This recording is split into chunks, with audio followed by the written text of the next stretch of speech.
So I think everybody knows that 65 isn't what it used to be, and I was looking for some famous 65-year-olds, and actually this guy is now 70. Can you believe that? Tom Selleck is 70 years old.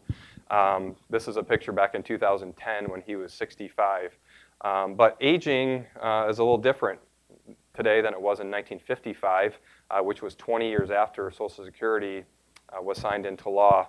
A lot of different factors affecting Social Security, longevity being certainly being one of the primary things to think about. And a lot of things go into that. People may decide that they want to work longer just because they're enjoying their work to stay engaged. There may be greater economic uncertainty because of things that have gone on either in markets or businesses or the economy. So the traditional pension plan, retire at 65, that model that was kind of in place 60 years ago isn't there today.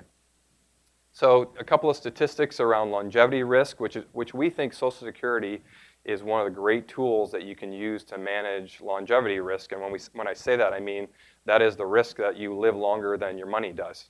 So we like to think of Social Security as a tool to help you manage that risk. But if you look at folks who are age 65 today versus the same demographic in 1940, which is when people started first receiving Social Security checks, they're living 6-7 years longer than they were that relatively short time ago.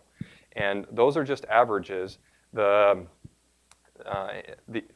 experience for people with higher incomes and better access to health care is much different than that. They actually live much longer than the average. And so for this demographic, the risk of outliving your money is a serious one, and so that's why we want to make the right decisions with respect to Social Security.